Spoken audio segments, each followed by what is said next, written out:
بسم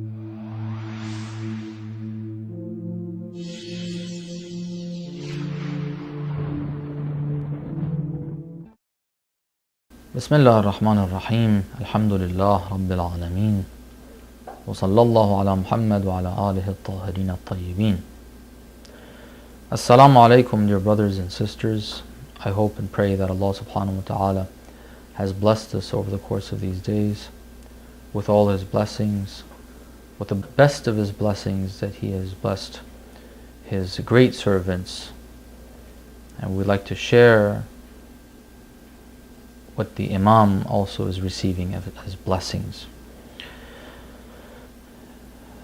On the 13th day of the month of Ramadan, what we've been taught as a dua reads as follows: Bismillah ar-Rahman ar-Rahim. Allahumma tahhirni fihi min ad-danas wal-aqdar wa sabbirni fihi ala kainat al-aqdar ووفقني فيه للتقى وصحبة الأبرار بعونك يا قرة عين المساكين. We say, O Allah, purify me in this month من الدنس والأقذار, from the filth that I am in, spiritual filth. Spiritual filth comes with the sins that we commit. We have desires, we have temptations. Those desires and temptations are not filth. Those desires and temptations deserve to be controlled. They need to be controlled. When we don't control them, they get us in doing and bringing about that filth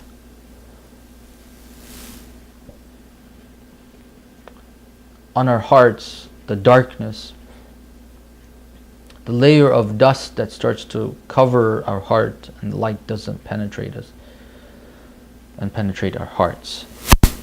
Ad-danas wal-aqdar. Allah help us. Now, what is the meaning of this? Maybe a full meaning of it.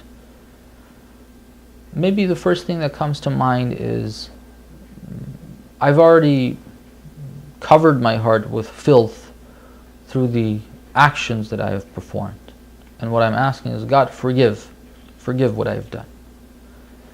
That can be a meaning of this, but it seems to be more than that. When we repent and we ask Allah subhanahu wa ta'ala for forgiveness, He will forgive. Right? There's no question about it. He forgives. All we have to do is ask. Sometimes people ask, how can I know my tawbah is accepted? If what you mean by that is that your sins are forgiven, the wrong that you've done, that part of it is forgiven, that you can know. If you actually ask God, if you're really asking Him to forgive you, and not just saying those words, astaghfirullah, and not even knowing what you're talking about. If we really are asking, seriously asking, we can be sure and certain that He has forgiven us. There's not much that we need to do to be forgiven. Actually, according to hadith, it says, Kafa bin nadmi tawbah. Regret is enough to be considered tawbah. You don't even have to ask. If you feel regretful of what you did, of the sin that you committed, that's enough. God sees that, He forgives you. All right. However, that's not actually removing the filth from the heart. The filth is still there. The punishment is removed. I won't be punished from that, for the act that I did. But the filth is there. I need to clean it up. Another word we can use is scar. It leaves a scar on our heart. The effect of that, the sin, especially if it's ongoing, or continuously, every day, every other day, every third day, and so on and so forth. We're committing this sin. and every day we're committing a number of other sins, and it's just piling up, these start leaving very deep scars on our heart. And there's a thick layer of dust that forms and starts to solidify, and it starts to affect the heart, and the heart starts to turn rock solid. That filth that is covering the heart, that is not removed simply by just asking God to forgive. It's taken time. We have developed these into habits. Now, just saying, God forgive me, yes, the punishment is gone, but it's not going to remove the scars. You know what the sign of that is? The sign is because I'm so used to it. I said, God forgive me, but an hour later I'm going to get involved with the same sin. I'll do the same exact thing over again, and over again, and over again. That means the effect is not gone. The filth is there. Oh Allah, help me get rid of that. Purify my heart.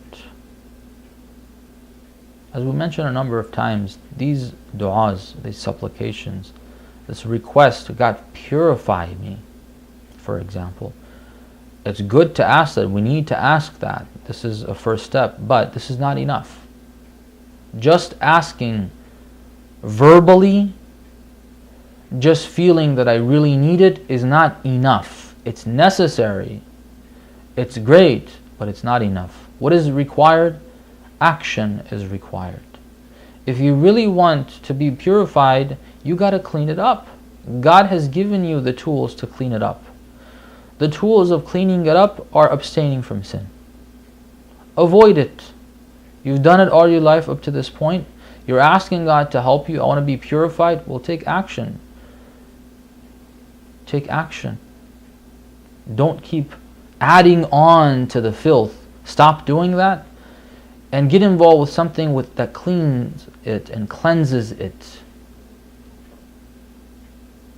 Dhikr of Allah, prayer, these cleanse the heart. Crying for Abu Abdullah al-Hussein, it cleanses the heart. Do and use these cleansers and stop piling up further filth. Eventually it'll get cleaned up. And Allah subhanahu wa ta'ala will help us. Allahumma tahhirni fi min ad-danas wal-aqdar wa sabbirni fi ala kainat al-aqdar. This passage here, this request here is a bit more advanced, brothers and sisters. Usually what we are struggling with is just simply trying to avoid sin and fulfill obligations. Right? But what we're asking here is, God, give me patience to be patient with your taqdeer, with your qadar. These are different words that are used in our ahadith, in verses. We have aqdar, the plural of qadar. Allah subhanahu wa ta'ala obviously has a plan in this world. And as He says in the Holy Quran, وَمَا نَزَّلْنَاهُ إِلَّا بِقَدَرٍ. Everything عِنْدَهُ خَزَائِن. He has the source of everything that you see in the world. And it's descending and coming down as rain, a shower of mercy. But it's coming in portions, in decided portions, taqdeer. What comes down from Allah subhanahu wa ta'ala, the way things play out, is, for example, going to mean that today I'm going to have this much money, and that I will have these needs, and I will not have a lot more. And maybe 2 years down the line I will have that. The taqdeer that He has is that me having a nice car and a nice house and this and that maybe is 2 years down the line. It's not now. The taqdeer, for example, of me marrying a spouse that is fulfilling, a spouse that is satisfying, a spouse that is a true believer, and I am attracted to them, that taqdeer is not for now, it's 2 months down the line, it's 3 months down the line, it's a year or two down the line. He has everything portioned out, and they're going to happen in the sequence that He has set for them. It's the taqdeer of Allah subhanahu wa ta'ala that we need to understand. Now, sometimes we want something right now and today, and when we don't get it, we're very impatient. Why isn't God giving me this? Why this? Why that? Not only asking these questions, but getting really frustrated, and we take it out on our spouse, on our children, on other people. We get frustrated. I want something now, like a baby. I want something now, and if I don't get it, I start whining. A believer that's grown out of this, has matured as a servant of Allah subhanahu wa ta'ala. I want to use this, I think it's a good metaphor for us to understand this. A child wants, for example, chocolate 24/7. The parent knows that chocolate for the child 24/7 is very, very devastating from a physical perspective. It'll have a very negative impact on the health of this child. And so they have the chocolate stored, and they give it to the child in portions that will give the child the joy of having that chocolate and the benefit, if any, in that chocolate, but it will not give them the harm. It will not harm them. So they keep whining, they keep asking, give it to me, they cry, they throw a fit.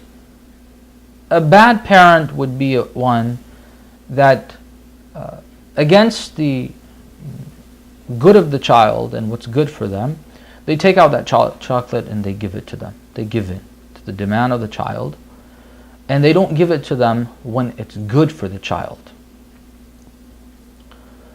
A good parent is one that is able to calm the child down, be able to take their cry and them throwing a fit, be patient with that, and get them busy with something else maybe, and at the right time give them that chocolate at the right amount as well. Allah subhanahu wa ta'ala has portioned everything out in the best way that it can possibly be, that we cannot even fathom. And I, as an immature child, that's my spiritual state, unfortunately, I want something right now, right this second. If I don't get it, I get really impatient. I start complaining, I start doing things, I start tearing things down. What we're asking here is a bit more advanced. We're saying, God, give me the patience for what is going to come in portions at the right time that you have set for it. True believers develop that. Whatever God gives, they're content with that. If they feel they need something and God is not giving it to them, they're patient with it. Of course, this doesn't mean that if I feel that there is a need that I have, I don't take any steps towards it, or as soon as I hit an obstacle, think, oh, maybe it's not meant. No, we don't make those decisions. If I feel that I need a certain amount of funds to live my life, I have the responsibility of following through with that understanding, going and working, finding a job to try to get that. But if while I'm doing that, it's not happening, that's when I realize, okay, I'm trying and I'm going to continue trying, but He doesn't want me, He hasn't willed for me at this moment to have that. So I should be patient. I should be patient. But if I still realize or feel that, no, my responsibility is to continue searching for a type of job that is going to give me that amount of funds and finances. I got to work harder, I got to try to give it, But as long as God is not giving it to me, I realize that that portion is not portioned out for me right now, and I should be patient with it. It doesn't prevent me from doing what's right and what my knowledge tells me is right, regardless of whether or not in reality is right. I have to work based on my understanding, based on my level of intellect. But when it's not happening, I am patient, I don't throw fits, I don't take it out on others, my children, my wife, my family members, and so on and so forth. صبرني فيه على كائنات الأقدار ووفقني فيه للتقى. Allah, help me succeed in at-tuqa. At-tuqa is another variation of the concept or the word taqwa. It means obviously the same, it has the same meaning of taqwa, which means avoiding sin, fulfilling obligations as the first step, of course. Beyond that, there's levels beyond that, but that's the bare minimum. Allah waffiqni lit-tuqa. I need His tawfiq, Him to help me carry that out. If God's tawfiq is not there, we're not going to be able to do it. And it's interesting, he puts two things together in this passage of the dua. وَفِقْنِ فِيهِ لِلتُّقَى, by having taqwa, وَصُحْبَةِ الْأَبْرَارِ, and accompanying the righteous. I think there's a relationship between these two concepts that have been put together and we're asking in one passage.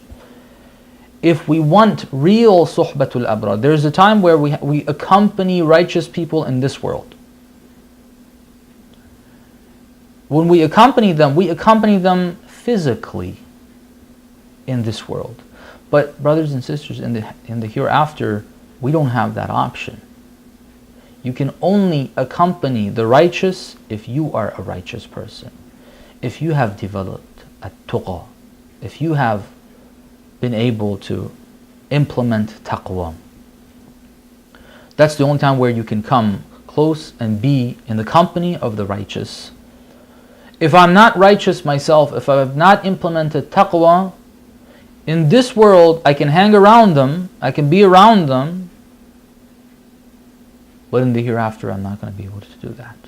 Therefore, real suhbah and companionship is something that comes through behavior and through building the soul to be one of those that can be spiritually close to them, and the spiritual closeness to the righteous is going to manifest in the hereafter. In this world, no, it doesn't show. What you see is that the worst person, Shimr ibn Dhil Jawshan, was with Amir al-Mu'mineen in Siffin. In this world you can have that. Ash'ath ibn Qais al-Kindi, the dirtiest hypocrite that lived probably at the time of Amir al-Mu'mineen, goes around Amir al-Mu'mineen, he spends time with him. This world, that's how things are. The realities do not show themselves. They're all covered up with material life. But in the hereafter, it manifests. You just can't. If you're not righteous, if you haven't developed tuqa, you can't be around the abrar, the righteous. And we hope that Allah subhanahu wa ta'ala gives us that. We ask Him to give it to us, bi'awnik. Again, we have this word. We had it we're on the 11th day as well. And today we're also having it, bi'awnik. God is the one that assists. And we're asking Him through that attribute of Him. But then it follows up in the way we address God, not the attribute, the way we address Him. We use an attribute as an intermediary, something that we intercede through, or we request intercession, but then we call Him with a certain attribute. And what we're calling Him is Ya Qurrata Aynil Masakin. Qurratul Ayn is something that brings joy to the eyes. In other words, when you're really happy, the way your eyes look, when you see a very enjoyable scene, that's Qurratul Ayn. And it basically means, like in this case, Qurratu or Ya Qurrata Ayn al-Masakin. When the miskin, the poor, when they see someone that has helped them out and is constantly helping them out every time he comes, his smile, his enjoyable company, what he brings with him, the comfort he gives, the love he shows. As soon as the poor see this man, it just puts a smile on their face and their eyes are filled with joy. That's the meaning of Qurratul Ayn. And we're calling God Ya Qurrata Ayn al-Masakin. We're considering ourselves Masakin here, which we actually are. Antumul fuqara ila Allah. All of us are in need of God. All of us are needy. The only one that has anything is Allah subhanahu wa ta'ala. We are Masakin. If we really realize that aspect of us, that we are Masakin, and realize that He's the one that gives us love despite us not deserving it. He's the one that gives us sustenance despite us not really deserving it. He's the one that gives us all of these things. Just thinking of Him, remembering Him should put a smile on our face, and the eyes should have that sight of being filled with joy. Ya Allah, Ya Qurrata Aynil Masakin. We ask Him, as He is truly Qurratu Aynil Masakin, we being the Masakin, we ask Him by the right of the Ahlul Bayt to provide us with all these great things that the Ahlul Bayt have taught us to ask for in this dua. Walhamdulillah.